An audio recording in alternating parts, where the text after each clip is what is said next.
Friends, welcome back to the channel.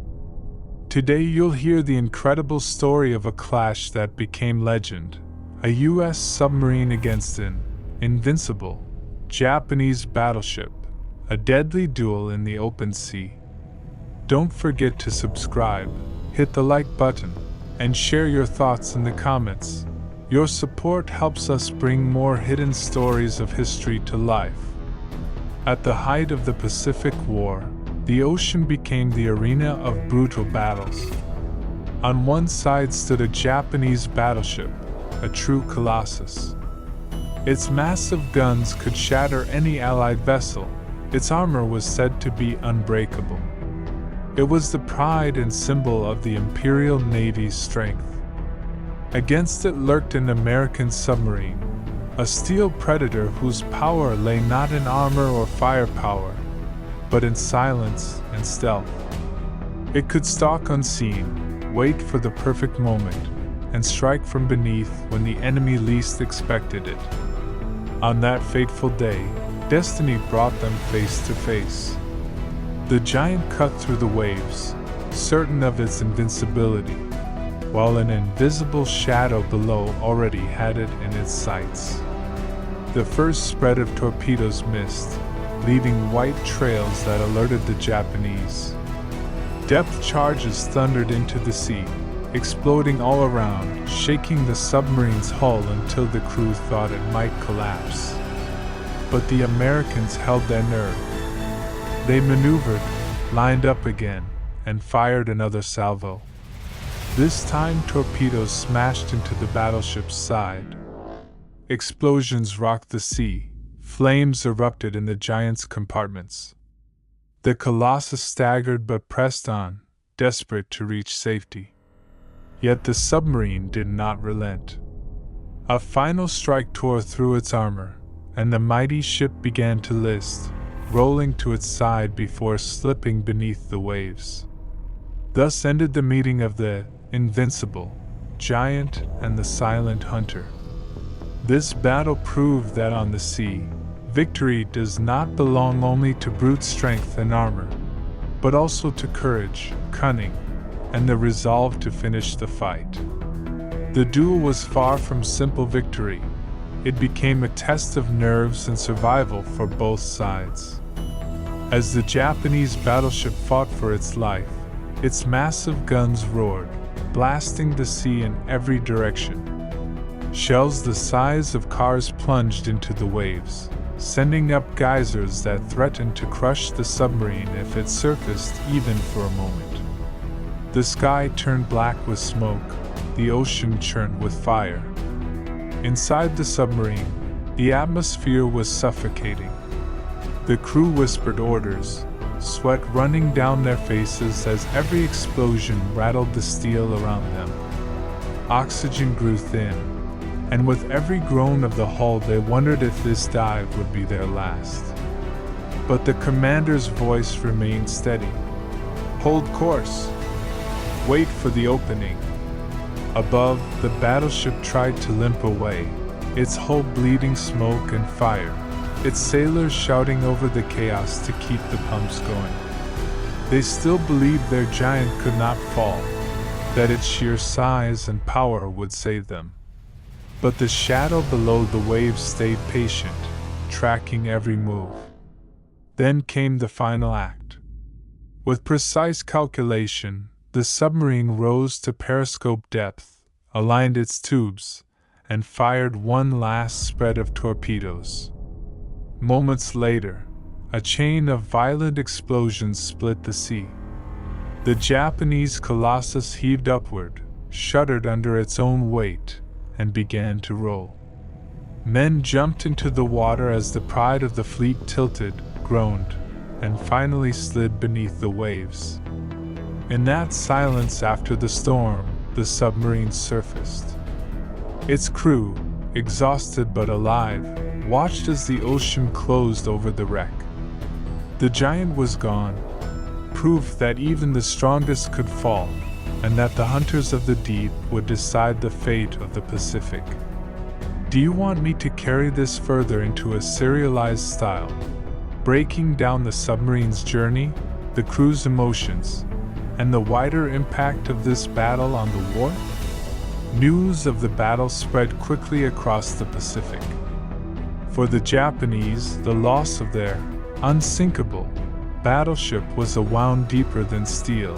It shattered the myth of invincibility that had surrounded their navy. Sailors whispered that if even such a giant could be destroyed by a hidden predator, then no ship was safe on the open ocean. Morale faltered, and commanders grew wary every time their fleets moved through contested waters. For the Americans, it was a triumph that proved the value of the submarine force. In Washington, reports hailed the victory as a turning point. A single stealthy vessel had accomplished what fleets of planes and ships often struggled to achieve. The story was retold in every port, turning the submarine and its crew into legends of the silent service. But for the men who lived it, the memory was far from glory. Survivors of the submarine recalled the hours of terror, the deafening shockwaves of depth charges, the suffocating fear that the next hit would crush them like tin. They spoke of listening through the hull to the sounds of the giant dying above, the creaking steel, the rush of water, the cries of men. Even in victory, it was a haunting reminder of the price of war. That single duel became a symbol of the Pacific War, power versus stealth, arrogance versus patience, the giant against the shadow. And in the end, it was the shadow that triumphed, rewriting the rules of naval warfare forever. Would you like me to push the story further into a final closing chapter, showing how this battle influenced the rest of the war and became part of naval legend?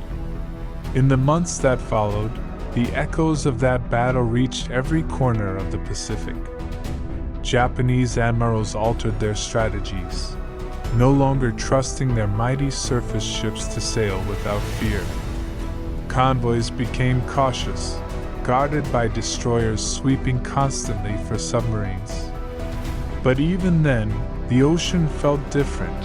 Every dark shadow in the water, every strange echo on sonar might be another hunter waiting to strike. For the United States, the victory became a rallying cry. Submarine crews, once considered a secondary force compared to carriers and battleships, were suddenly seen as the tip of the spear. Recruitment soared, and new boats rolled out of shipyards with fresh urgency. The tale of the submarine that sank the unsinkable giant was told to every young sailor as proof of what stealth, discipline, and courage could achieve. As the war pressed on, submarines choked Japan's supply lines, sinking freighters and tankers until the empire began to starve. The loss of their proud battleship was more than symbolic. It marked the beginning of a slow suffocation that no amount of bravery could undo. And yet, even as the submarine returned to port a hero, its crew carried the memory of what they had seen. The flames, the thunder, the giant slipping into the abyss, and the men left struggling in the water. They knew they had changed the course of the war, but also that they had looked straight into the abyss of what modern conflict had become. The duel of the silent hunter and the steel giant was not just a battle. It was the moment the balance of the Pacific shifted, a clash that proved brains could defeat brawn, and that in the vast arena of the sea, even legends could fall. Years later, historians would look back on that duel and mark it as a symbol of transformation. The age of the great battleship, with its towering guns and thick armor, was giving way to the age of shadows, when the silent killers beneath the waves dictated the fate of fleets. What happened in that battle wasn't just the sinking of a ship, it was the sinking of an entire doctrine. For Japan, the fall of their giant showed that no matter how imposing a vessel might be, it could never be immune to the invisible hand of the submarine. For the United States, it confirmed that the true power of the ocean lay not in surface strength, but in control of the depths. And for the men who lived through it, it was a reminder that victory was never clean. It came with the cries of the drowning and the weight of the dead. In the quiet years after the war, survivors from both sides would remember the clash differently. Some spoke of courage, others of terror, but all agreed it was a battle like no other, a fight where steel titans met silence, and silence prevailed. The legendary duel of the American submarine and the Japanese giant endures not only as history, but as myth. The moment when the hunter in the deep proved that even the strongest colossus could be brought to its knees by patience, precision, and fate itself. The legend only grew stronger with time.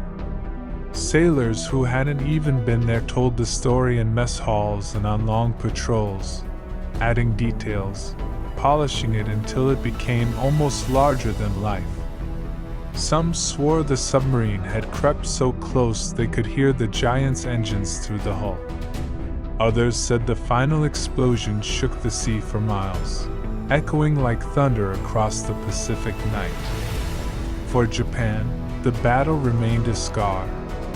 In official records it was listed as a loss, but among the older generation of naval officers, it was whispered about with bitterness. They had believed in their giant as a symbol of invulnerability, and its destruction proved that belief had been built on illusion. The memory stung, a reminder that pride often sails ahead of reason. For the Americans, the tale was told with quiet pride. The submarine became a legend of the silent service, proof that cunning and nerve could topple a fortress of steel. Its crew lived with the honor of victory, and the burden of what they had done. Because beneath the medals and parades lay the memories of men watching another crew, another set of brothers, vanish beneath the waves. Today, when people speak of the great duels of the sea, this one stands above many others. It was not a clash of equal firepower, but of different worlds. The brute strength of a battleship against the invisible patience of a submarine. And in that contest, the ocean showed its truth. Silence and shadows often outlast the roar of guns. As decades passed, the story of that battle slipped from classified reports into the pages of history books, but it never lost its power. Naval academies taught it as a lesson in strategy. That overwhelming firepower means nothing if you cannot defend against the unseen. Submarine commanders studied it as proof that patience and precision could overturn even the most hopeless odds. The wreck of the Japanese giant still rests in the depths, a rusting tomb where steel once gleamed and sailors once believed they were invincible. Divers and researchers who visit its remains describe an eerie silence, broken turrets, twisted armor, and the shadow of a ship that once embodied pride now lying broken on the ocean floor. Meanwhile, the submarine that claimed the victory returned to port a hero but carried the memory of that clash forever. For the crew, it was not just a battle one, it was a burden, knowing they had sunk thousands of tons of steel and hundreds of lives with the pull of a trigger. And so the duel lives on, not only as a tale of destruction, but as a reminder. The sea is not ruled by strength alone, but by adaptability, cunning, and the willingness to strike from where the enemy cannot see. That is why the silent hunter triumphed, and why its story endures as one of the most legendary confrontations of the Pacific War. With every retelling, the clash took on the weight of myth. Veterans spoke of it with a mix of pride and sorrow, historians dissected it as a turning point, and younger generations listened wide-eyed, imagining the day when ocean thunder and steel giants collided. For Japan, the wreck became a silent monument to hubris. The unsinkable had sunk, proving that no armor, no cannon, no reputation could protect a ship from the hunter below. For the United States, the submarine's triumph became part of the proud legacy of the silent service, cementing its role as a decisive force in the Pacific. The sea itself kept the memory alive. Fishermen reported strange echoes from their sonar near the place where the Colossus went down, as if the giants still groaned in the depths. Divers who dared to descend returned with stories of eerie stillness, where schools of fish swam through broken turrets, and coral spread across rusting armor once thought invincible. In the end, the duel between the American submarine and the Japanese giant was more than a battle.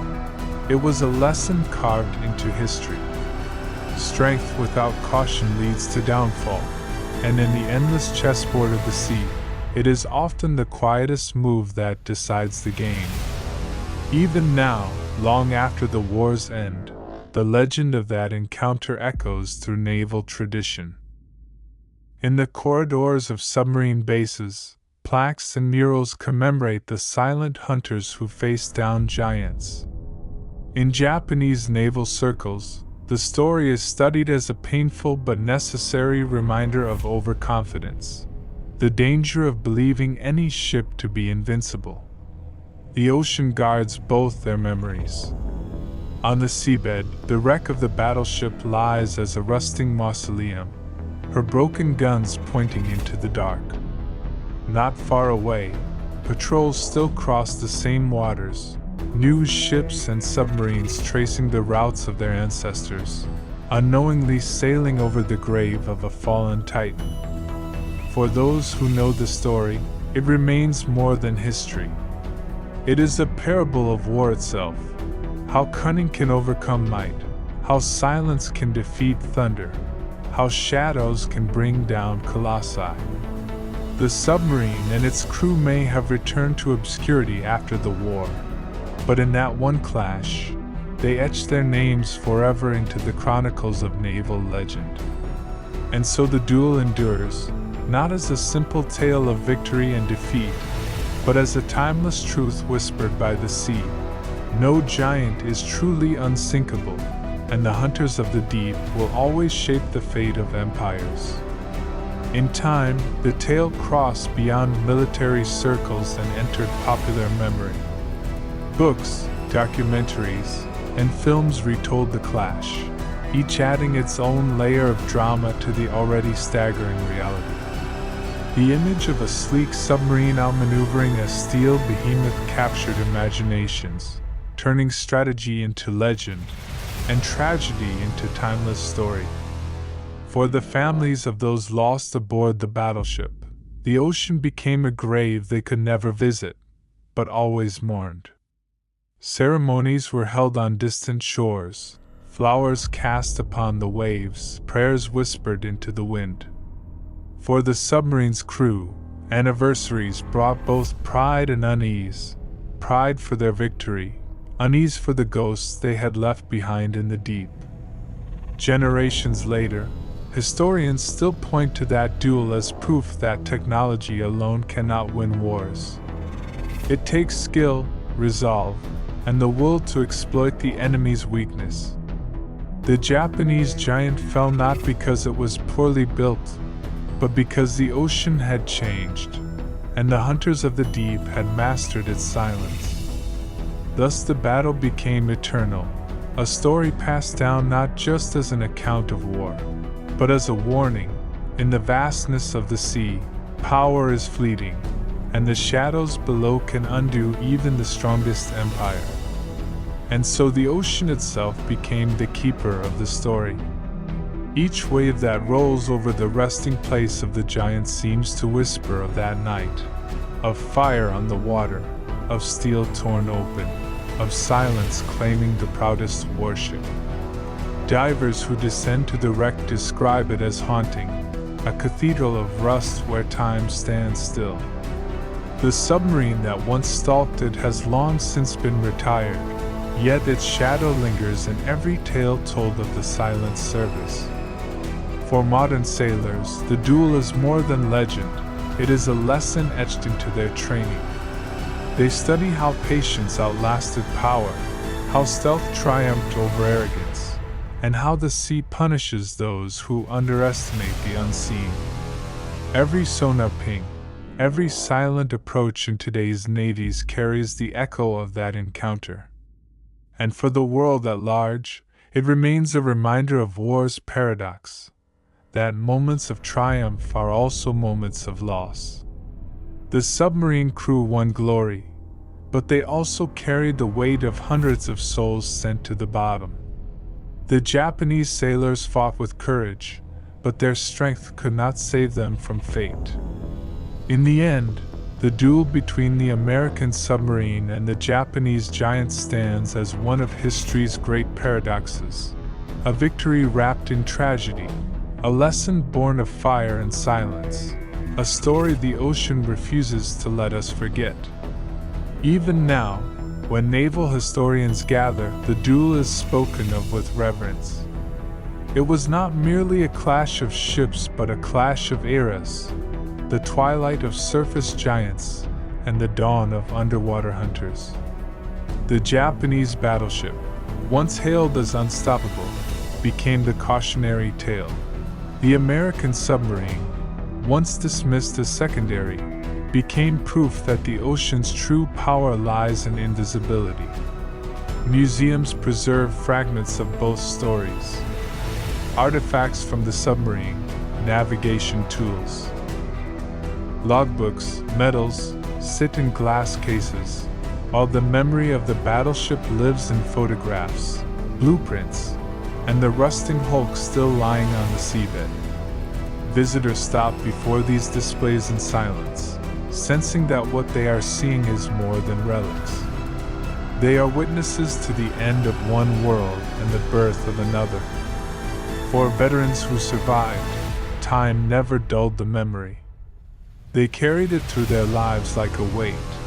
The thunder of explosions, the cries of men in the water, the strange calm after the giant slipped beneath the waves.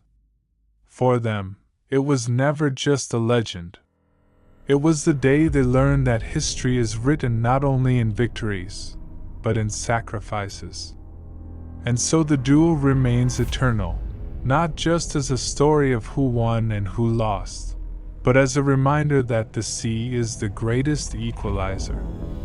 No matter how mighty a ship may be, in the vast deep, silence and shadows always wait to decide its fate. Over the years, storytellers have called it many things: the day the giant fell, the triumph of silence, the duel of steel and shadows.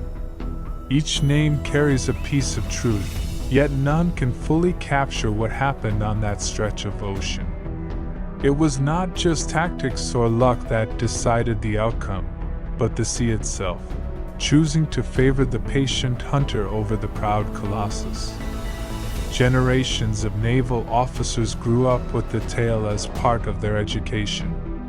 They traced the submarine's maneuvers on classroom maps, studied the errors of the battleship's escorts, and debated whether the giant could have survived if fate had tilted only slightly differently.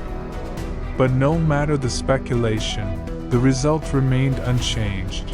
The hunter struck, the giant fell, and history turned a page. Even outside of military circles, the story endures.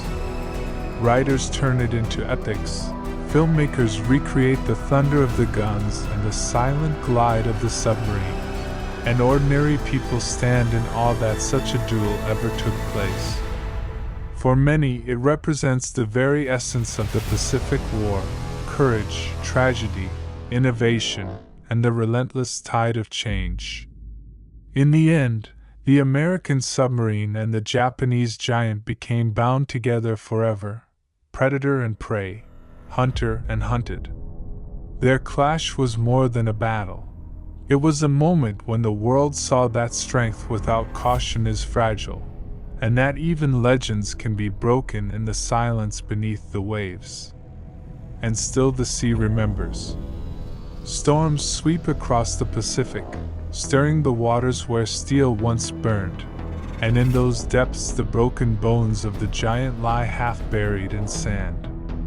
Fish move through shattered gun barrels, coral creeps across the armor plates, and the ocean slowly claims what once was feared across nations. The submarine that ended its reign has long since vanished into history, but its presence lingers like a shadow, a reminder of the day silence defeated thunder. Sailors who patrol those waters today sometimes pause, knowing they are sailing above a graveyard. They speak of it quietly, out of respect, for the ocean is filled with such memories, but few as legendary as this one. To them, it is more than a story. It is a warning etched into the tides. No vessel is too mighty to fall, no empire too strong to crumble. For historians, the Duel has become a line dividing two ages. Before it, naval power was measured in armor, in guns, and size. After it, the future belonged to stealth, to patience, to unseen hunters who could rewrite destiny with a single strike. Thus the clash between the American submarine and the Japanese giant endures not only as a tale of war, but as a truth whispered by the ocean itself. In the deep, it is not the loudest roar that survives, but the quiet shadow that waits. Even in classrooms far from the sea, the story is told as if it were myth. Teachers describe how the massive battleship once roared across the ocean with the confidence of a king, and how the quiet submarine stalked it with the patience of a hunter. Students listen, captivated, because it sounds less like a battle report and more like a fable. A reminder that arrogance invites downfall and that silence can be the deadliest weapon of all. In naval academies, cadets trace the submarine's maneuvers on maps, learning how stealth and timing overcame overwhelming odds. They study the mistakes of the giant's escorts, the complacency of its commanders, and they carry those lessons into their own training. For them, the Duel is not just history, it is instruction, a guide carved in tragedy. Outside the military, the story endures in books and documentaries, in paintings of firelit seas and in models of the ships themselves. Museums display fragments of uniforms, pieces of steel, and yellowed photographs that connect visitors to the moment when thunder and silence met. And through it all, the sea itself remains the final witness. Beneath its waves rests the broken body of the giant, while above, ships and submarines of a new age patrol the same waters. They pass over the grave of legends, reminded always that in the endless game of the ocean, no vessel is beyond defeat. And so the duel between the American submarine and the Japanese giant came to define more than a single battle. It defined an age. The fall of the battleship marked the end of one era. The rise of the submarine heralded the next. What began as a clash of steel became a timeless lesson. Strength without foresight will always be humbled, and even the mightiest colossus can be broken by patience and silence. Anchored today, the wreck of the giant sleeps in the deep, while the name of the hunter lives on in legend. Together they remind us that the sea remembers everything, victories, tragedies, and the moment when thunder met silence, and silence prevailed.